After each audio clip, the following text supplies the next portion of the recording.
Hi everyone, it's Lisa. Thank you for joining me today. On my screen that I'm sharing with you is my quilting board. This represents a culmination of an idea that popped into my head about how this software, which I use in my regular life, might be very useful for creating a quilting board to keep track of my projects. As a newer quilter, I don't have a lot of UFOs on here, but I have a few, and if I don't get them moving forward, they'll be populating more and more. So as part of my New Year's resolution, I wanted to bring my project conception of this across the finish line, and I'm really happy with the end result. And I wanted to share that with you today. The basis of a project board is obviously a unit that is the project. That's what we're tracking. And then to that project, we're trying to gauge where it is in a particular process. I think quilting lends itself very easily to process mapping and flow mapping because there are several discrete processes that we each have to accomplish on our quilt to get it across the finish line.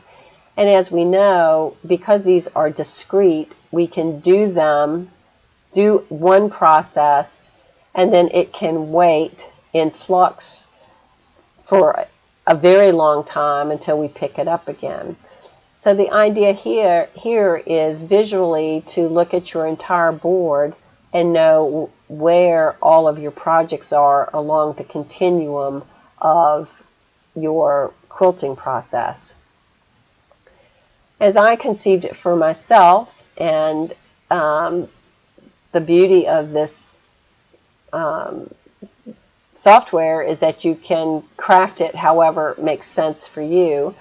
But for me, I thought about the logical silos for a quilt were the organizational and planning stage, fabric curation, cutting, piecing, joining columns and rows, sandwiching, quilting, binding, and then of course done.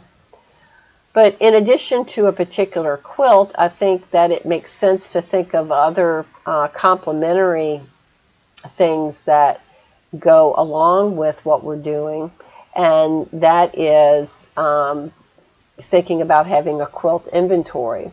So once something is done, we can simply copy it into our quilt inventory and until it goes someplace else. And if our project's in our quilt inventory, we know that it's in our house someplace. And then if we gift it to somebody, we can move it out of quilt inventory and into the gifted and done column. But nevertheless, we'll never lose sight of it by staying right up here in this swim lane. Anytime we press on done, we'll be able to see all of our projects that we've started and finished. In addition to being able to see your discrete project, there's a number of things that you can do with your individual project. I chose to create a master template that helped me think about the process. And this was my initial quilt template. And I elected to, I would actually get rid of fabric curation because I have elected to create its own silo here, given that fabric curation can take quite a bit of time for some of the projects that we're trying to do, particularly if we're trying to use our stash or get something ordered or go out and purchase it. So I felt like that could stay on its own, or you could bring it back, keep it here, and clean your board up and just know that, you know, that's going to be endemic to your quilt planning. The other thing that we can do with our project, as you can see here, is we can add images. And it's a very useful way to quickly see what our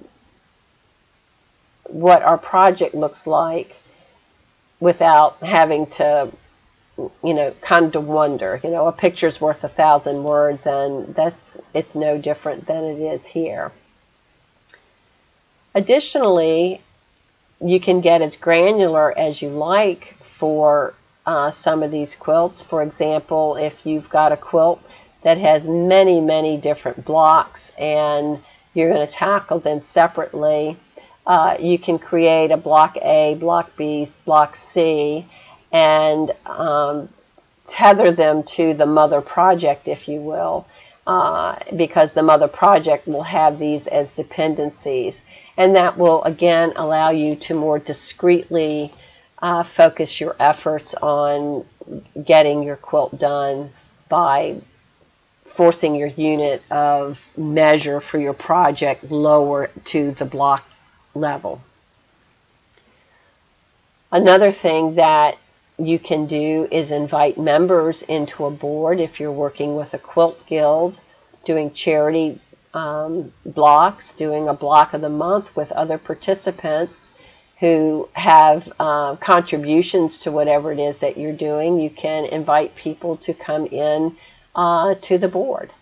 You can create as many boards as you like. The lovely thing about this software is it's accessible, it's cheap, it costs only $5 a month, it's easy to learn, particularly if you've already got something to go by here.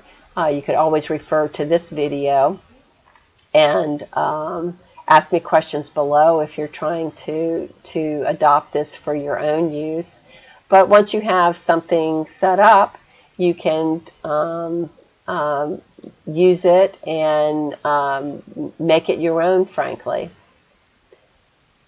So I hope that gives you an idea on how you might think about organizing your quilt projects. Pen and paper is great, and you can do this very same thing on pen and paper just by using arrows and kind of moving things through. But I think digital is more fun. I like it, and I also like to have time recordings for how much time I spend on things, and I also like to get reports. But I'm kind of used to that. That's how I have to use this in my work life.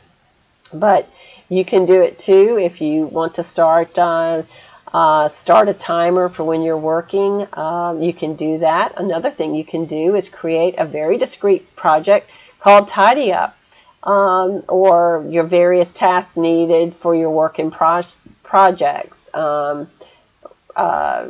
This can just kind of be a tickle your brain list on things that you need to do.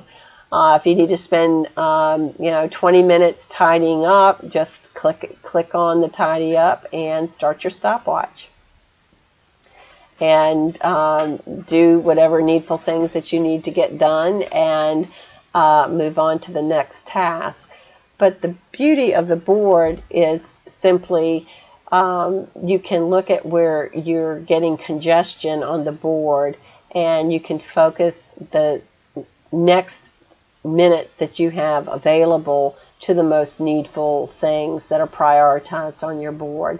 And that's how you can start getting things moved out of any bottlenecks that you might have, and then into the done column.